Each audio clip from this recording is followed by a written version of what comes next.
যে ডক্টর মোহাম্মদ ইউনূস যেভাবে ৮ তারিখে প্যারিস থেকে এসে ক্ষমতার মসনদে বসেছেন, একটা নতুন ইতিহাস তৈরি হয়েছে।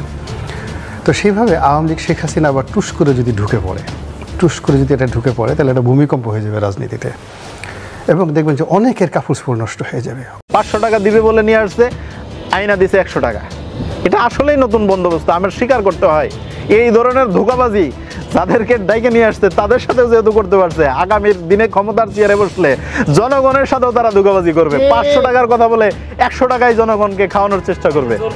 আমার কাছে এটাই মনে হয়। কোনো সম্পর্ক নাই, এইরকম একটা লোক আজকে দেশ শাসন করতেছে, এবং আমাদের বিরুদ্ধে যত কথা হচ্ছে সেই কথাগুলা উনি নীরবে যেমন সম্মতি দিয়ে যাচ্ছে। এই যে সম্মতি দিয়ে যাচ্ছে, বঙ্গবন্ধুর বাড়ি ভাঙা হলো, বঙ্গবন্ধুর বাড়ি শেখ হাসিনার বাপ নাকিছে, এই অর্বাচীন ছাত্ররা জানে না।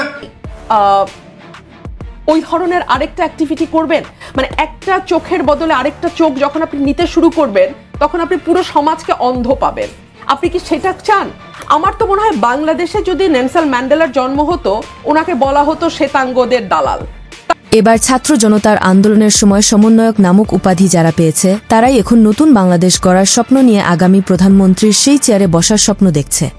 কিন্তু সেই স্বপ্ন এবার ধুলেই মিশে দিয়ে আমজনতার দলের কর্মীরা এবার জাতীয় নাগরিক পার্টির গোপন একটি ভিডিও ফুটেজ নিয়ে বিস্তারিত আলোচনা করেন আমজনতার দলের কর্মীরা।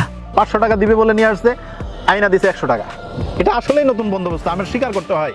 এই ধরনের ধোঁকাবাজি যাদেরকে ডাইকে নিয়ে আসছে তাদের সাথে যেহেতু করতে পারছে, আগামীর দিনে ক্ষমতার চেয়ারে বসলে জনগণের সাথেও তারা ধোঁকাবাজি করবে। 500 টাকার কথা বলে 100 টাকায় জনগণকে খাওয়ানোর চেষ্টা করবে। আমার কাছে এটাই মনে হয়।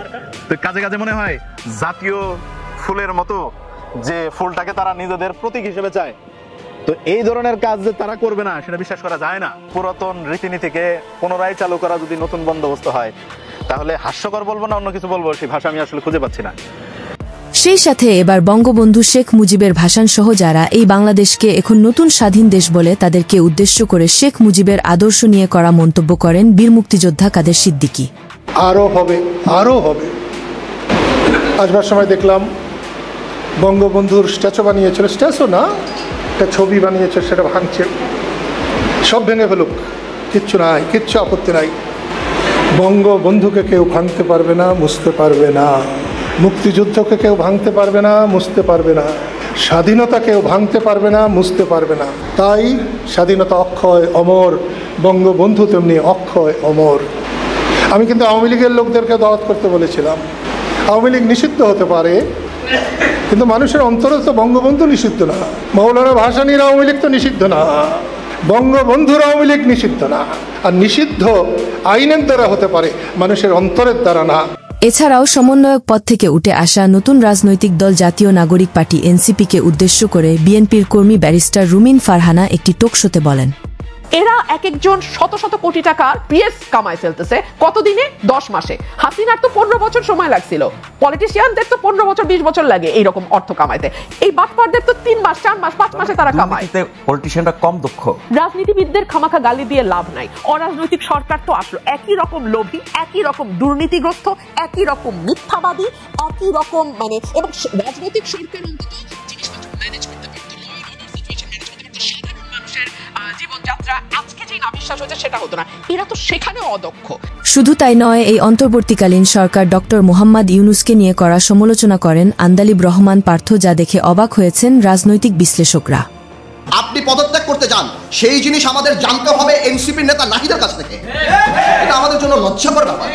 আজকে আপনি যে সংস্কারের কথা বলছেন, সাধারণ মানুষের কি সংস্কারের একটা প্রস্তাব আপনি নিয়ে আসছেন? আজকে 28 লক্ষ মানুষ চাকরি হারিয়েছে বাংলাদেশে, ওই তার সংস্কারের তো কোনো কথা বলে নাই। আজকে ব্যবসায়ীরা হাহাকার করতেছে, এনবিআরডি এবং বিভিন্ন সংস্থা দিয়ে তাদেরকে শেষ করে ফেলাচ্ছে, গার্মেন্টস বন্ধ হয়ে যাচ্ছে, ওই তাদের কথা বলার কোনো জায়গা নাই। আজকে নূর এখানে বসা, নূর জানে ইউনূস সাহেব যখন ক্ষমতায় আসছিল, আমরা প্রথমেই যে বলেছিলাম আপনি রাজনৈতিক বা জাতীয় সরকার করার দরকার নাই, তবে অন্তত পক্ষে আপনি 4-5 জন উপদেষ্টা নেন যাদেরকে মানুষ চিনে, যারা মানুষের সাথে আপনার মাঝখানে যে দূরত্বটা সেটা বোঝাতে পারে। কিন্তু আপনি আমাদের সেই কথা শুনেন নাই। আজকে আপনার যে উপদেষ্টারা আছে তাদের অর্ধেক উপদেষ্টার নাম বাংলাদেশের মানুষ বলতে পারে না, তারা জানে না। পরিশেষে সময় সাপেক্ষে যদি আওয়ামী লীগ যদি আবারও বাংলাদেশে ফিরে, তাহলে এই বাংলাদেশে কিয়ামতের মতো ঘটে যেতে দেখা যেতে পারে, এমন মন্তব্য করেন সাবেক সংসদ সদস্য ও রাজনৈতিক বিশ্লেষক গোলাম মাওলা রনি। যে ডক্টর মোহাম্মদ ইউনূস যেভাবে 8 তারিখে প্যারিস থেকে এসে ক্ষমতার মসনদে বসেছেন, একটা নতুন ইতিহাস তৈরি হয়েছে। তো সেইভাবে আওয়ামী লীগ শেখ হাসিনা আবার টুস করে যদি ঢুকে পড়ে তাহলে এটা ভূমিকম্প হয়ে যাবে রাজনীতিতে। এবং দেখবেন যে অনেকের কাপুসপুর নষ্ট হয়ে যাবে, অনেকের হার্ট অ্যাটাক হয়ে যাবে, হাসপাতালগুলো সব ভরে গেছে, একটা চারিদিকে শুধু কান্নার রোল পড়ে যাবে, হাও মাও করে কান্না, একই হলো কিয়ামত কয়দিন আর বাকি। পরিশেষে এই অন্তর্বর্তীকালীন সরকার মব ভায়োলেন্স এখনো বন্ধ করতে পারেনি। তিনি আবার কি সংস্কার করবে বাংলাদেশের, এমন মন্তব্য করেন এই রাজনীতিক বিশ্লেষক। সরকার সময় চেয়েছে বাংলাদেশকে এমনভাবে সংস্কার করবে যে ভবিষ্যতে কোনোদিন আর বাংলাদেশে কেউ স্বৈরাচার হবে না, কোথাও গুলি চলবে না। যে সরকার সামান্য মব নিয়ন্ত্রণ করতে পারে না, সেই সরকার এমন নিয়ম তৈরি করবে যে নিয়মের কারণে ভবিষ্যতে বাংলাদেশ একেবারে বেহেশতে পরিণত হবে। এতক্ষণ আমাদের সাথে থেকে ভিডিওটি শেষ পর্যন্ত দেখার জন্য আপনাকে অসংখ্য ধন্যবাদ। আপনি চাইলে আপনার মূল্যবান মতামত আমাদেরকে কমেন্ট করে জানিয়ে দিতে পারেন।